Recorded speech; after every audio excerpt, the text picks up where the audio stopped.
Yo, what's going on, guys? It's Team Recall coming to another video. Today I got some more VGC 17 battles here on the battle spot with the rain team that I made. This is probably going to be the last episode I make with this team. I've already got some ideas for a new team. I'm really excited. I feel like this is probably one of the healthiest metas or play styles or formats or just Pokemon involved that there's ever been. Just because they kind of kicked out a lot of super overpowered Pokemon, because you can't find them in Alola, so you can't use them. So I've really enjoyed this meta. I have a lot of good ideas for teams that I want to build in the future. So in this first battle, my opponent had a team of Tapu Koko, Arcanine, Salamence, Golisopod, Alola Ninetales, and Glaceon. So he had the very interesting Ice/Hail team. So I was like, I definitely got to bring Kartana here for this one. I was like, I'll also bring Machamp, even though he does have Ninetales for the Glaceon. If it has Snow Veil, my Machamp will still be able to hit it because of my ability. I'm Dynamic Punch most likely for that thing. So interestingly enough, he didn't bring it. I guess it didn't really do much to my team since I don't have very many dragons. Actually, I don't have any dragons on my team. So I decided to bring my usual my super offensive Pokemon: Tapu Koko, Pelipper, and Kartana. And I also bring Machamp. I'll be able to hit that Arcanine for super effective damage, Salamence, just do a whole bunch of damage to his team. So, and the Wide Guard can also come in handy if he's going to spam Blizzard and stuff. So let's go ahead and get started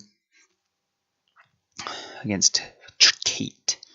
So she decides to lead with Tapu Koko and Arcanine, which is not what I was expecting at all. Not at all. So, and I go with Tapu Koko and Machamp.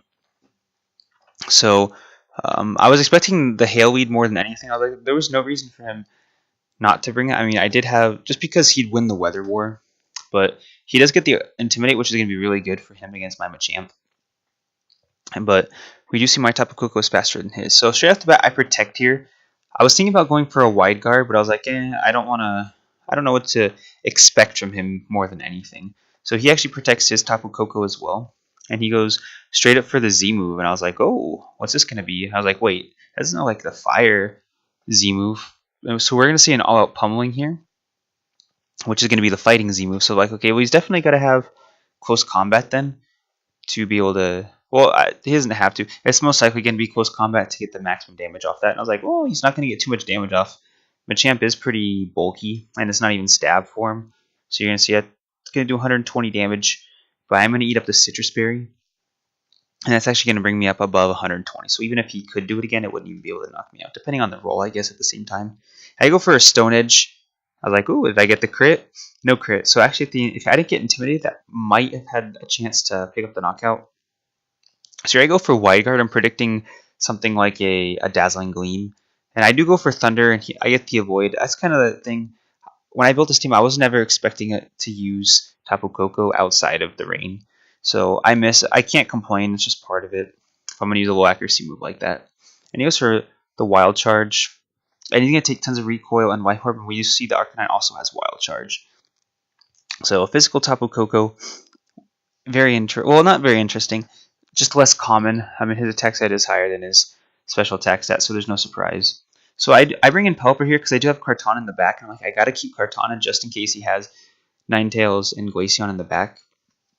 So at this point, I'm kind of in a sticky situation because his Tapu Koko is most likely faster than my Pelipper. So here I go straight for the... I'm like, well, if I can knock out his Tapu Koko, then I know my Pelipper will outspeed his Arcanine. So I go for the Z move into his Tapu Koko, and I'm like, I'm hoping this will pick up the knockout because it is terrain boosted as well. And we do see it is enough to pick up the knockout, so that's fantastic for me. Because that means that I'm going to be able to outspeed his Arcanine and pick up the knockout with Scald. So we do connect and we pick up the knockout. So nice double knockout there. Very, very helpful. So now, because at this point I'm like, depending on what he's got in the back, I can make some switches and stuff. So we do see the Golisopod and the Salamence. So here, if Pelipper has Ice Beam for Salamence and Hurricane for the Golisopod, I also have Thunder. I mean, I got plenty for this Golisopod.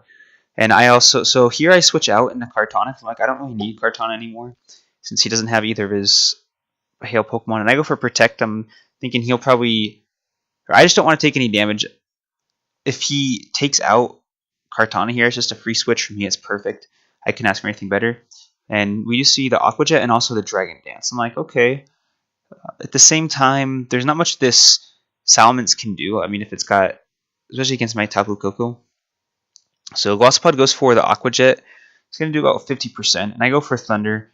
So it's going to connect this time since it is in rain. And with all the boosts and everything, it's going to be enough to pick it out. I was like, oh, I wonder if it's going to be sashed. It's not. So it's going to be a knockout into the Glossopod. We do see an Earthquake come out. I was like, okay, if my Kartana can survive here, I pretty much win the game. Because he can't Earthquake, or if he Earthquakes next turn, Pelipper is going to be immune and I'm able to knock him out. And even if he's got Rock Slide, it's still probably not going to be enough. So Smart Strike does do over 50%. So once he's got a spread move that can attack and hit both my Pokemon and knock them both out, it's going to be game for him. There's not much he's going to be able to. There's not going to be anything he's going to be able to do. So what surprised me here is I actually outsped him with Ice Beam. So I was like, this must be or maybe it's a bulkier Salamence. I'm not sure because he was at +1 from the Ice or from the Dragon Dance, and I actually still outsped him. So that surprised me. But I was like, like I said, unless if he had Rock Slide and he got flinches, I still would have won just because he needed some sort of spread type move that would have knocked out both my Pokemon. So very interesting one. And I always forget about combining or putting a tech electric type move on a Pokemon that has Tapu Koko on it. It's like getting a stat bonus essentially when you use it under the terrain. So Tapu Koko, quite the powerful Pokemon. I mean, you even saw mine. I attacked an opposing Tapu Koko that resisted an electric type move, and I still did like 75% damage to it with the Z move. Because after stab and the terrain boost, it's like even if it's resisted, it'll still do tons of damage, which is incredible. Just the power of Tapu Koko. I think he's a really, really strong Pokemon, as you saw from me and him. So we're going to go ahead and move on to the next battle. My opponent had a team of Celestia, Garchomp, Mimikyu, Minior, Tapu Bulu, and Alolan Marowak. So I was really surprised that he didn't bring the Alolan Marowak to the battle. Whenever I see it, it's almost always brought against my team just because of the Tapu Koko. He might have thought he would have been able to deal with it with the Minior. He might have even been trying some stuff out as well. But because the Garchomp Garchomp and Mimikyu still match up pretty well against Tapu Koko. If he can get off an Earthquake, I mean, it's going to form my Tapu Koko. So it just kind of depends on how you play it. I guess he felt like he needed to bring something like the Minior maybe to deal with my Pelipper, just because he didn't have too much to deal with it. So here I'm like, I just bring my usual 4. Weavile is going to be good here to deal with the Alolan Marowak. And also with the Garchomp. The Minior, I have no idea what to expect from this thing.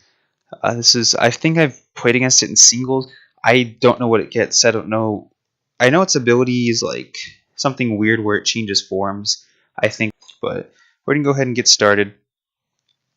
And I was debating what I should lead here. He goes with Celestia and Garchomp, which is a powerful lead on his part. I went for Weavile Pelipper. I was like, I need to keep my Tapu Koko alive because if not, this Celestia is going to give me some serious problems. So I do my Weavile Pelipper lead, and I was like, I can always U-turn out depending on what my opponent has. I was like, I don't know if this Garchomp's going to be Scarfed. I was assuming it was going to be Scarfed, and I saw Protect, and I said, okay, it's not Scarfed then. So I do get a fake out on the Celestial. I guess I was probably predicting. I was thinking that the Garchomp could Protect. I was like, it's either going to Protect or it's going to be Scarfed.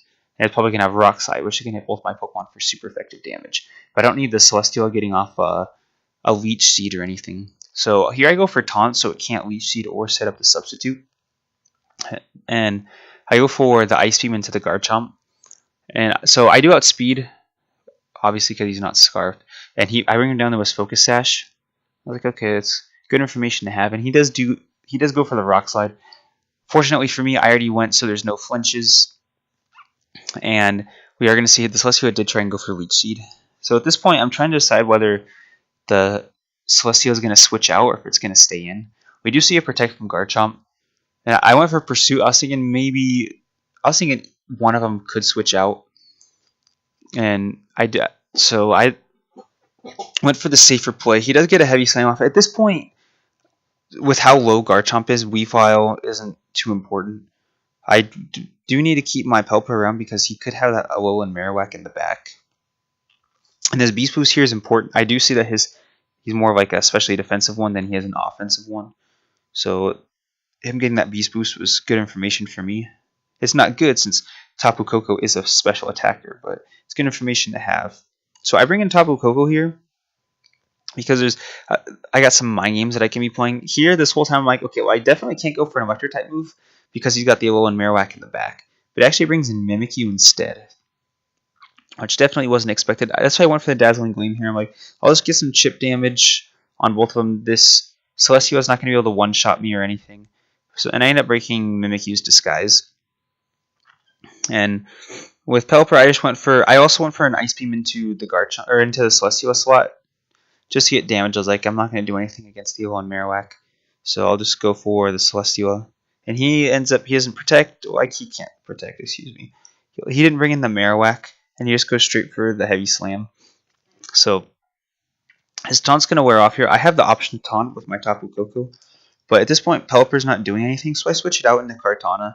I'm like, okay, well, with what these Pokemon aren't going to be able to do too much to Kartana, so I go ahead and I go for a Thunder here instead of my Z move. I was like, it can't hurt to go for a Thunder, even if he switches in. And I do. That's about 60%, pretty respectable amount. That Beast Boost came in clutch for him right there.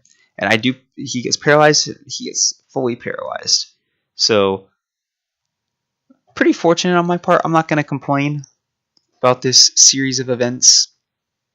Tapu Koko is going to be able to stick around for a little bit more. So we're going to see Protect from Celestia. And I figured as much. But I was like, I'm still going to play safe. There's no need not to, especially with that big advantage I just picked up. And the Smart Strike's going to be enough to pick up the Mimikyu. So that's also going to give me a Beast Boost. So now I'm going to be at +1. So here I'm like, okay, well, he's got the Alolan Marowak in the back. I don't know what I'm going to be able to do against it, really. Especially with Kartana. He's immune to both my stabs. Or not immune, he resists both my stabs and is immune to my Sacred Sword. And he brings back in Garchomp. I'm like, so does he not have the Alolan Marowak? Because I would have thought that he would have brought it in, especially at this point when he would do well against both my Pokemon. So I go for Dazzling Gleam just to get some coverage and the Sacred Sword into the Celestia. So at this point, it's not looking too good for my opponent. So here I'm like, okay, so does he have the Alolan Marowak in the back or what? And here I'm at +2, so I'm pretty much unstoppable since I'm going to be able to outspeed.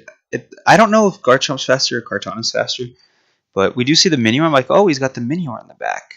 So this thing is Rock Flying, I believe. And there's his ability, Shields Downing. I know he changes forms like that. So here I protect with Kartana. I'm like, well, his Garchomp's not going to protect again. So I'm just going to go for the Dazzling Gleam and do whatever, break up potential Focus Sash or whatever. And next turn I'll just Sacred Sword, or I'll Smart Strike the Minior. And he actually goes for Shell Smash. I'm like, oh, I forgot. I did know, or I remember seeing one time this thing gets Shell Smash. I saw it in like a battle. So this is a problem for me. The only problem here is I don't know if it gets any sprint moves. So, because at this point I can just go for my Electric Z move and Sacred Sword, or Smart Strike, excuse me, and it's over. So he actually went for Acrobatics, so I'm assuming he had like Weakness Policy. So he could have, because I mean, with Acrobatics, Shell Smash, Weakness Policy, all that, in a single battle he would have been able to sweep my team, but he couldn't, since he has no spread moves, he wouldn't have been able to do much anyways. But I'm able to get off my Z move. I'm like, oh, I'll just use it now. And that's going to be more than enough to pick up the knockout onto Minior. So, I a big threat taken care of essentially. I mean, if I had to, if it was a 2v1, I was gonna win anyways, hopefully. So, nice win. Luckily, I kept Pelipper in the back. I mean, even if he knocked out Carton, even if he knocked out Tapu Koko, whatever. If it was the 3 I had in the back, or the 3 Pokemon I had remaining, all had super effective stab for Minior. So, very interesting team. Interesting choice not to bring Alolan Marowak. He might have been experimenting a little bit. Good for me. Play up against the Minior, so now I know somewhat what to expect. As some sort of shell smashing, weakness policy, cheesing, acrobatics Minior or something. So that's pretty much it with this Tapu Koko Pelipper Rain team. I think Tapu Koko is a really strong Pokemon. As soon as I saw him get it revealed, I knew just because of his ability, he's going to be really powerful. Just because the electric terrain is probably the most offensive terrain out there. Because it prevents Pokemon from falling asleep. I mean, if you guys look, there's no Spore, there's no Hypnosis, there's no anything to do with sleep in this meta because of all the terrains running around.